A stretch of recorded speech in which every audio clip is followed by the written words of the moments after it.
देखिए, आर्थिक समीक्षा तो पता है, पिछले साल के कार्यों की समीक्षा होता है। बजट क्या होता है, हम अगले साल यानी 2025 से लेकर 26 तक, यानी 26 के मार्च तक क्या करेंगे, कहाँ कितना खर्चा करेंगे। यानी बजट क्या है, हमारा कितना इनकम है और हम कितना खर्चा करेंगे, इसका जो पूरा लेखा जोखा होता है उसे कहते हैं बजट। यानी आय और व्यय का लेखा जोखा। क्योंकि भाई जाहिर सी बात है, आपको पता है भारतीय संविधान में यह कहा गया है जनता की सरकार, जनता के लिए, जनता के द्वारा, जनता की सरकार है। तो भाई जनता हम है तो हमें बताएंगे ना सरकार, भाई हमने चुन के भेजा है तो हमें तो बताएंगे भाई देखो इतना मेरा कलेक्शन हुआ है, इतना हमको इनकम हुआ है, इतना हम खर्चा करेंगे। तो इसलिए जनता को बताने के लिए ये बजट पेश होता है। और आपको ये पता है बजट शब्द का प्रयोग संविधान में नहीं है, वहाँ इसके लिए शब्द क्या गया, वार्षिक वित्तीय विवरण। यानी एक वर्ष में वित्त का क्या विवरण है, क्या आय है, क्या भाई लेखा जोखा है।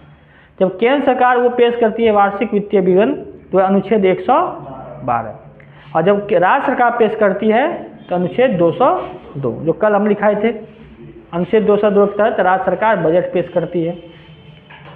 ठीक है, इसके बाद आप ये देख रहे हैं जो बजट पेश कौन करते हैं, वित्त मंत्री। और हमारे जो वित्त मंत्री है वही हमारे उप मुख्यमंत्री भी है, सम्राट चौधरी, जिन्होंने 3 मार्च को दोनों सदन के समक्ष पेश किया। यानी दोनों विधानसभा और विधान परिषद को एक साथ बैठा करके तब ये बजट पेश किया है। ठीक है, और ये बजट का जो आकार है 3,16,895 करोड़, ये ओरिजिनल डाटा है, लेकिन एग्जाम में आपको ऐसे भी पूछ सकता है, लगभग 3,17,000 करोड़। लेकिन एक्चुअल डाटा कितना है, कितना। बजट का आकार का अर्थ होता है इतना हम खर्चा करेंगे अगले एक साल में, यानी व्यय। अगर आपसे पूछा जाए बजट का आकार किसे कहते हैं, तो बजट का आकार कहने का अर्थ है जो सरकार अगले एक साल में 3,16,895.02 करोड़ रुपया खर्चा करेगी। यानी खर्च को हम लोग देखते हैं, ठीक है, इनकम को नहीं, जो खर्च कितना करेंगे।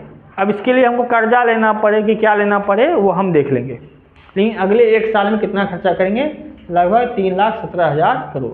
तो आपसे ऐसे भी पूछ देता है या ऐसे भी पूछ देता है। ऐसे पूछ दिया तब तो थोड़ा सा आपको ज़्यादा दिमाग लगाना पड़ेगा, है कि नहीं। अब देखिए यहाँ 2 चीज़ है, इसको 2 चीज़ को समझने से पहले आपको 2 पॉइंट समझना पड़ेगा। बजट जो होता है, बजट में 2 तरह का इनकम और 2 तरह का खर्च होता है। एक होता है राजस्व आय और एक होता है पूंजीगत आय। तो खर्च भी 2 तरह से होता है, राजस्व व्यय, व्यय मतलब समझते हैं ना, खर्च, और होता है पूंजीगत व्यय। तो देखिए राजस्व क्या होता है, जो हम लोग करों से वसूलते हैं, जुर्माना से, टैक्स ये सब से वसूलते हैं। जैसे मान लिया अभी जा रहे रोड पे आपको हेलमेट नहीं पहने तो सरकार आपसे फाइन कर दी, तो इस पुलिस व्यवस्था तो राज्य सरकार का है तो आपका फाइन राज्य सरकार का हो गया। या बिहार सरकार भी कुछ जगहों पर टैक्स लगाती है कि नहीं।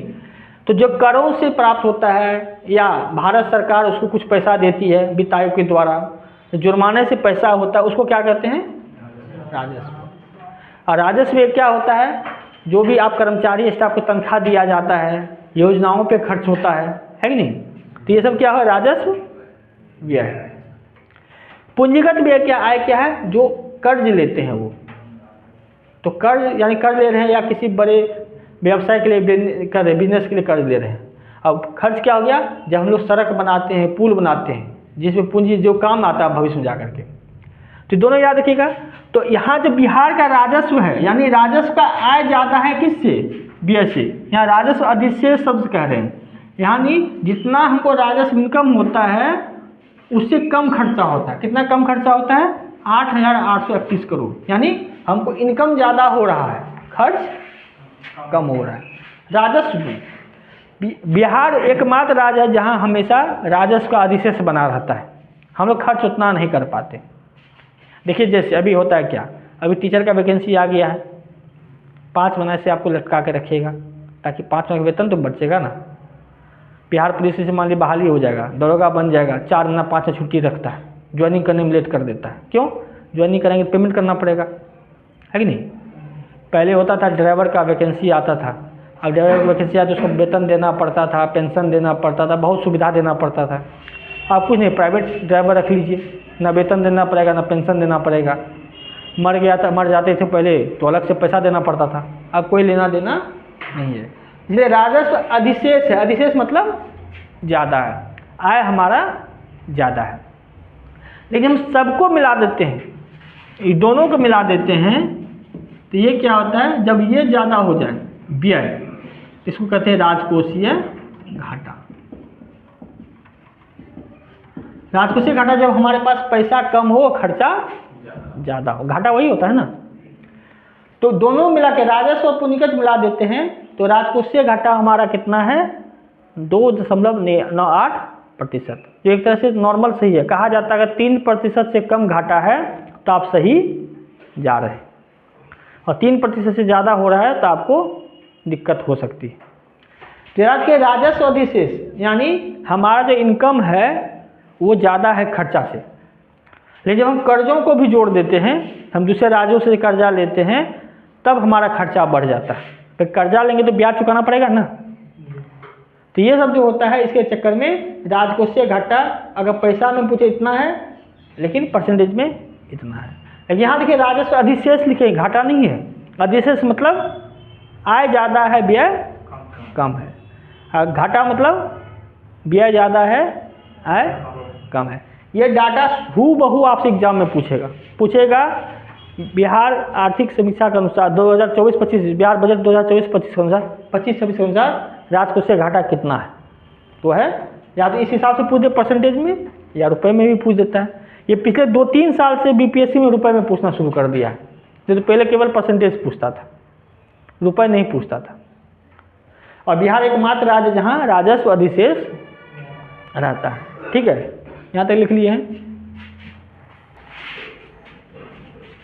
देखिए जैसे हवाई अड्डे का निर्माण किया जाएगा, कहाँ, राजगीर, सुल्तानगंज कहाँ पे है, भागलपुर। ये किस लिए प्रसिद्ध है, यहीं से शुरुआत होती है कांवड़ यात्रा की। रक्सौल पश्चिम चंपारण में, भागलपुर में होगा वाल्मीकि नगर पश्चिमी चंपारण, बीरपुर सुपौल, मुंगेर और सहरसा में। पूर्णिया का शुरू हो चुका है। ठीक है, इसके अलावा कैंसर देख रहे कि पिछले कुछ वर्षों से बिहार में कैंसर की संख्या बढ़ती जा रही है, लेकिन उसके हिसाब से कोई सरकारी अस्पताल नहीं है। तो बेगूसराय में एक कैंसर अस्पताल की स्थापना की जाएगी। तो सवाल आपसे बनेगा बिहार के किस जिले में कैंसर अस्पताल की स्थापना की जाएगी, बेगूसराय। और यहाँ जो आपको सवाल बनेगा देगा निम्नलिखित में किस जिले में हवाई अड्डा की स्थापना नहीं की जाएगी, 4 ऑप्शन 3 इससे देगा, एक एक्स्ट्रा दे देगा, या ऐसे देगा निम्नलिखित किस जिले में आपकी स्थापना क्या की जाएगी, स्थापना हवाई अड्डा की। ऑप्शन देगा मधेपुरा, अररिया, सहरसा, खगड़िया। तब सहरसा लगा दीजिएगा सवाल। और कैंसर रोकथाम इलाज के लिए बिहार कैंसर केयर सोसाइटी, यानी ये सोसाइटी होता है क्या, कैंसर से संबंधित जो भी डिसीजन लेना है इसका काम ये रहेगा। बेगूसराय में कैंसर अस्पताल खोला जाएगा।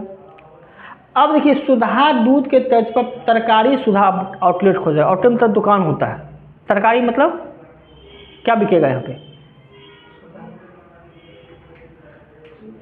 अरे आप लोग विदेश से थोड़ा है, तरकारी किसको कहते हैं, तो सब्जी बिकेगा, आलू गोभी प्याज टमाटर बिकेगा। आपको क्या लगता है तरकारी बना के बेचेगा। जैसे सुधा क्या, सुधा एक जो है कोऑपरेटिव है। जैसे सुधा को बिहार सरकार की कंपनी नहीं थी, कुछ लोगों ने मिलके दूध का बिजनेस किया, फिर बाद में बिहार सरकार के सहकारिता विभाग से उसको पंजीकृत किया। तो ऐसे भी करके आप सब उसी जैसे दूध का हुआ उसी तरह आप सब्जी का भी कर सकते हैं। और हर स्तर पे, हर प्रखंड स्तर पे एक आउटलेट खोला जाएगा। एक तरह से समझ लीजिए सरकारी सब्जी का दुकान, जो आपको अच्छी कीमत मतलब सस्ते कीमत पे मिलेगा और अच्छे क्वालिटी का मिलेगा, हर प्रखंड स्तर में बनाया जाएगा। हाँ, महिलाओं के लिए ज़्यादा कुछ क्या, महिला बहुत चीज़ लिखाएंगे। तो पहले आप हमें ये बताइए, आप लोगों से एक बेसिक नॉलेज है, आप सभी हिंदी क्षेत्र के लोग हैं, हिंदी भी समझते हैं, जानते हैं। कौन अच्छी तरह से हिंदी समझता है, चलिए सवाल सही। कन्या मतलब किसे, कन्या किसे कहते हैं? कन्या लड़की को। कन्या मतलब ये नहीं शादी से हुआ, कन्या मतलब लड़की, ठीक है, जिसकी शादी नहीं हुई है। लेकिन हम लोग क्या कहते हैं गांव में, शादी के बाद ही कन्या बुलाते हैं, है कि नहीं? कन्या यानी कुंवारी लड़की, ठीक है। तो कहा गया जो हर गांव में, हर पंचायत में गरीब कन्याओं के विवाह के लिए, कन्याओं के विवाह के लिए, जैसे भाई कुंवारी तभी तो विवाह होगा ना, एक कन्या विवाह मंडप बनाया जाएगा। यानी जैसे हर गांव में क्या होगा, एक सामुदायिक भवन बनाया जाएगा, उसमें शादी जैसे होता है ना, मंच बनाने का, ये मंडप सब बना रहेगा। तो जो गरीब है या जिसके पास द्वार नहीं है, कुछ नहीं है, तो वो इस मंडप जाकर अपनी विवाह, बच्ची का विवाह कर सकते हैं, वो भी फ्री ऑफ कॉस्ट। जैसे आप कहीं जाते हैं, शहर में जाते हैं तो भाड़ा देते कि नहीं? गांव में बहुत सारे ऐसे लोग हैं जिसके पास ज़मीन नहीं है, सड़क द्वार नहीं, 50 लोग खिलाने वाला, वो कहाँ जाएंगे? यहाँ जाएंगे। किसी देखिए छोटा सा घर है, वहाँ पे मंडप लगाने के नहीं है, तो वो कहाँ जाएंगे? कन्या विवाह मंडप। ये कहाँ होगा? हर प्रत्येक पंचायत में होगा, ठीक है। ये बनाने की जिम्मेदारी है। तो ये सब आपको याद है। सवाल देखिए सिंपल से पूछा जाएगा, तरकारी सुधा किस स्तर पे होगा? प्रखंड स्तर पर। या ऐसे पूछेगा जो प्रखंड स्तर पे सुधा की तरह सब्जी बेचने के लिए एक नया सिस्टम लागू किया गया, उसको नाम दिया गया है सब्जी सुधा, सब्जी आपके द्वार, या तरकारी सुधा, ऐसे करके नाम बदल के दे देगा आपको। उसका नाम है तरकारी सुधा, तरकारी सुधा, ताकि लोगों की भावनाओं से जुड़े। तो ये सब लिख चुके हैं। अब महिलाओं से बहुत सारी चीज़ें इसमें, देखिए महिलाओं के लिए जुड़ा हुआ है। सबसे पहला क्या है, राज्य के प्रमुख शहरों में पिंक बस। तो पिंक कलर जहाँ भी दिख जाए, अगर किसी संस्था पे या किसी भी वस्तु पे, तो समझिए स्पेशली महिलाओं के लिए ही बनाया गया। याद है इकोनॉमिक्स में बताते हैं पिंक एटीएम, जिस एटीएम के बगैर पिंक कलर लगाओ, समझिए इसमें केवल महिलाएं ही जा सकती है, आप लोग नहीं जा सकते, ठीक है। ये जो हर सभी शहर नहीं, जो प्रमुख शहर, 8-10 प्रमुख शहर है, अभी तय नहीं किया गया है, वहाँ पे पिंक बस चलाया जाएगा। उस बस में केवल महिलाएं चढ़ेगी, उसमें हर कोई महिलाएं होगी, चाहे वो ड्राइवर हो या कंडक्टर हो या पैसेंजर हो, लड़का या कोई मर्द उसमें नहीं चढ़ सकता है। हाँ, बच्चा अगर 5 साल 6 साल से नीचे का हो वो चढ़ सकता है, लेकिन कोई लड़का का मतलब जो आप 10+ जो हो गया वो उसमें चढ़ नहीं सकता, ठीक है। इसके बाद महिलाओं को रोजगार बढ़ाने के लिए महिलाएं भी ई-रिक्शा चला सकती है। अगर ई-रिक्शा खरीदती है चलाने के लिए या कोई 2 पहिया वाहन खरीदती है, तो उसको नकद क्या है, अनुदान है, यानी उसको छूट दिया जाएगा। जैसे मान लीजिए लड़कों को 2 लाख मिल रहा है, तो लड़कियों को 1.5 लाख में मिलेगा, है कि नहीं। अब ये सोचिएगा सर लड़की के नाम पे ले लेगा, अब पति चलाएगा, तो उसमें फंसने का भी डर रहेगा। ये होता ही है ना।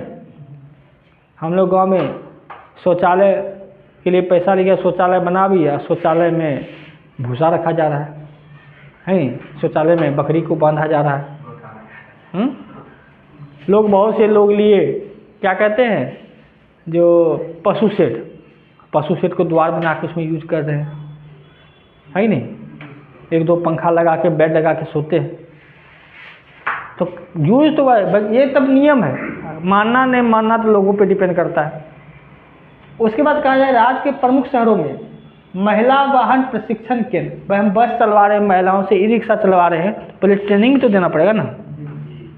लेकिन यहाँ भी कंडीशन है, ट्रेनर भी कौन होगी, महिला ही होगी। उसके बाद पटना में महिला हाट खोली जाएगी। महिला हाट यानी वहाँ पे खरीदार कोई हो सकता है, ऐसा नहीं खरीदार महिला ही हो, लेकिन दुकान जितनी भी चलाएगी सब महिलाएं ही चलाएगी। उस हाट में, उस बाज़ार में जो भी सामान बिकेगा दुकानदार कौन होंगे, महिला होंगे। यहाँ रोक नहीं है जो खरीदार भी महिला ही हो, तो फिर तो उसका अब कस्टमर रोक रहे हैं ना। हाँ, व्यायामशाला यानी जिम, यानी एक गाड़ी टाइप का होगा, उस पर जिम चलता रहेगा। महिलाएं अगर जिम जाना करना चाहती है तो उस पर जिम की सुविधा रहेगी। उस प्रशिक्षण कौन रहेंगे, महिलाएं। मतलब गाड़ी में, जिससे मोबाइल क्लिनिक होता है ना, जिससे मोबाइल फोन, मोबाइल का मतलब क्या है, अगर मोबाइल यूज़ करते हैं इसका मतलब क्या, मोबाइल इसका नाम क्यों, मोबाइल क्यों रखा गया। मोबाइल मतलब चलता फिरता, यानी आप चलते फिरते बात कर सकते हैं, यानी मोबाइल फ़ोन। टेलीफोन से आप चलते फिरते बात कर सकते थे, मोबाइल मतलब चलते फिरते घूमते फिरते भी आप बात कर सकते हैं। तो ये चलन भी क्या है, तो गाड़ी पे आधारित होगा। कई देखते मोबाइल टॉयलेट भी होता है, आप देखिए जहाँ टूर्नामेंट होता है, यज्ञ होता है, तो गाड़ी लगा दिया जाता है ना टॉयलेट वाला, तो मोबाइल टॉयलेट हो गया, है ही नहीं। पर दिल्ली में मोबाइल क्लिनिक चलता था, मोहल्ला क्लिनिक को नाम दिया गया था। मतलब एक गाड़ी दिन भर जैसे चलते रहता था, जिसमें एक डॉक्टर रहता था, कुछ नर्स रहते थे, और छोटा मोटा इलाज के लिए रहता था। अचानक कोई गया इलाज कीजिए, उसमें करवा सकते हैं, मोहल्ला क्लिनिक उसको कहते थे। यह जिम ऑन व्हील, ये गाड़ी पे जिम रहेगा, केवल महिलाओं के लिए, है ही नहीं। उस पर सभी शहरों में पिंक टॉयलेट का निर्माण किया जाएगा। और देखिए आज तक हम केवल एक ही शहर देखे हैं, ऐसे अभी तक हम 14 राज्य से ज़्यादा घूमे हैं, और सबसे बेस्ट सुविधा हमको मिला कहाँ पे, यहाँ क्या कहते हैं, गुवाहाटी में, जहाँ महिलाओं के लिए भी हर 100 मीटर पे 200 मीटर पे टॉयलेट की व्यवस्था की गई है। दिल्ली तक में सुविधा नहीं है, सुविधा भी है तो अलग टाइप का टॉयलेट जहाँ महिला जा भी नहीं सकती है। सहरसा में तो आप देख ही रहे, कोई ऐसा जगह है वहाँ तो लड़का के लिए जगह है, अगर आपको टॉयलेट लग जाए तो कहाँ कीजिएगा आप लोग, है कहीं जगह, कोई व्यवस्था नहीं है। ये है नगर निगम। अब बाकी ये तो चलिए महिला जुड़ा हुआ है। एक गुड़ यानी वही शक्कर, यहाँ गुड़ मतलब हो गया,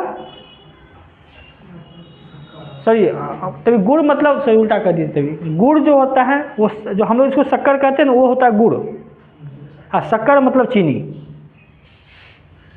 आप जाइएगा अगर शक्कर शब्द इसके, शक्कर मतलब हो गया चीनी, और गुड़ हो गया जो गन्ने के रस से बनता है ये, ठीक है। गुड़ अलग है, शक्कर अलग है, चीनी मतलब शक्कर, गुड़ अलग। तो गुड़ के विकास के लिए सेंटर ऑफ एक्सीलेंस दिया जाएगा कहाँ पे, पूसा समस्तीपुर, पूसा की जगह है, ठीक है। यहाँ तक आप लोग लिख लिए हैं। अभी बजट में बहुत चीज़ है। देखिए बिहार हरित विकास निधि की घोषणा। हरित विकास निधि मतलब क्या है, यानी बिहार में स्वच्छ ऊर्जा को बढ़ावा देना है। जैसे मान लीजिए क्या कहें, जैसे मान कार्बन को सोखना हो, फिर पॉल्यूशन को कंट्रोल करना हो, जैसे पेड़ लगाना हो, उसके लिए पैसा चाहिए कि नहीं। जंगल मतलब सड़क के किनारे, पटरी के बगल में हर जगह पेड़ ही पेड़ लगाए जाएंगे ताकि कार्बन को सोख सके, है कि नहीं, लोगों को स्वच्छ वायु मिल सके, तो इसके लिए हमें पैसा चाहिए। तो इसके लिए 25 करोड़ रुपए की प्रारंभिक बीज निधि से किया जाएगा। तो बीज निधि क्यों कहा जा रहा है, बीज मतलब छोटा है, 25 को कोई ज़्यादा अमाउंट नहीं, लेकिन अभी शुरुआत कर रहे हैं 25 करोड़ से, धीरे धीरे इसमें बढ़ाया जाएगा। तो बिहार हरित विकास निधि, इसका अर्थ है बिहार में जो है वनों को बढ़ाना है, पेड़ पौधे लगाना है, ताकि हमें स्वच्छ वायु मिले, स्वच्छ पर्यावरण मिले।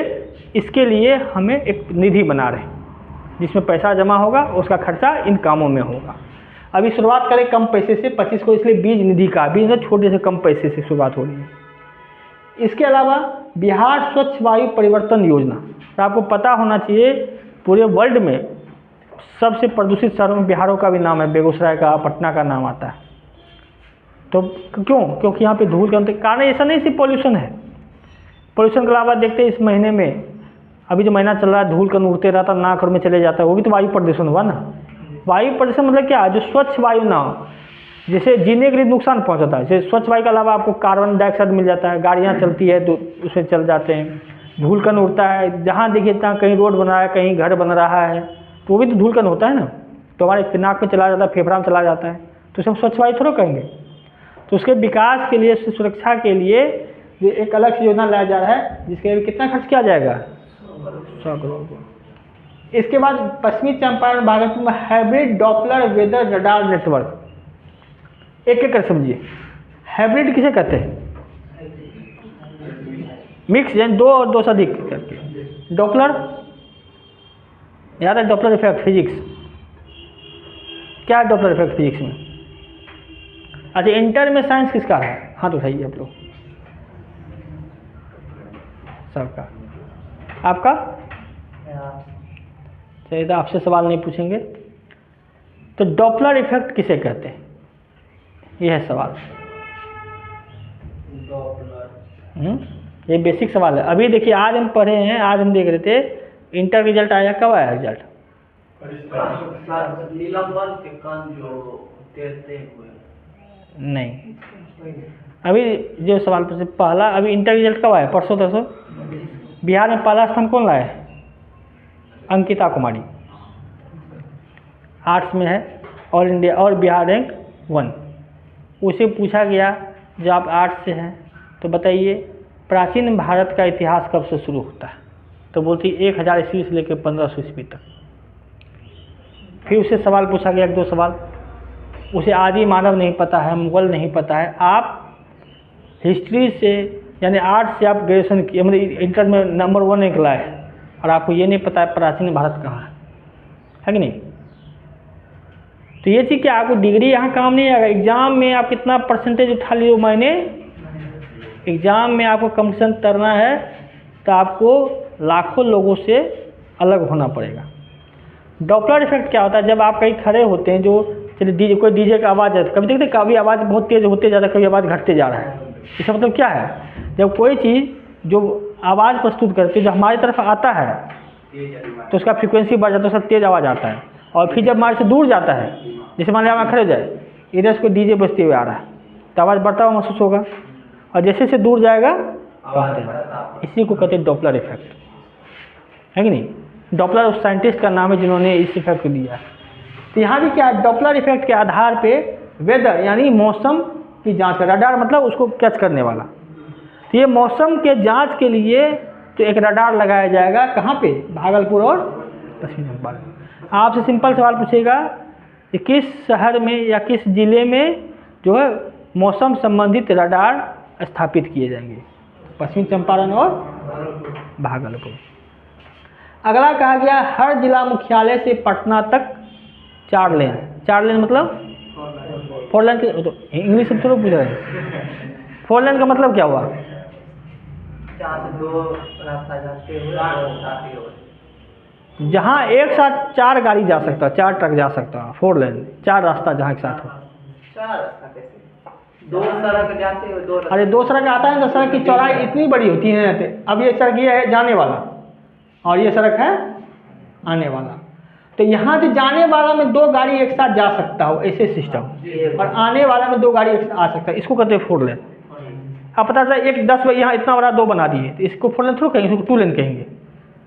लेकिन ये इसी को 30 फीट लंबा एक हो जाए, 30 फीट हो जाए तो 4 लेन। जब वही 6 लेन हो जाए, 6 गाड़ी एक साथ जा सकता हो, यानी एक लाइन खड़ा कर दे तो जैसे 4 लेन क्या हुआ, चारों गाड़ी को एक लाइन से खड़े कर दीजिए तब भी रोड कवर नहीं किया हो, उसे कहते हैं 4 लेन।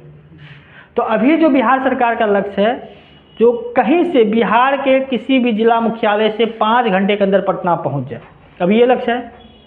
और अगला लक्ष्य तय किए 2017 तक जो है, 2027 तक 4 घंटा में बिहार के किसी भी जिला मुख्यालय से पटना तक पहुंचा जा सकेगा। ठीक है, तो उसके लिए सड़क बनाना पड़ेगा। अच्छा पूरी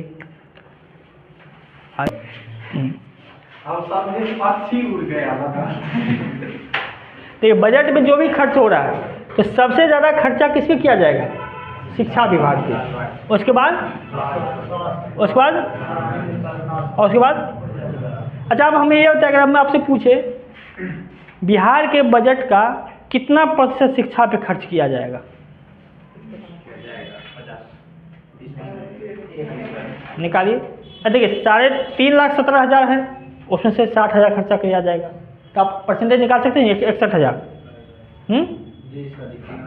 निकालिए तो 3,17,000 है ना टोटल खर्चा, अभी लिखा है ना बजट का आकार, और उसमें से लगभग 61,000 करोड़ खर्चा किया जाएगा इस पर। तो निकालिए कितना परसेंटेज हुआ, 23%। निकालिए।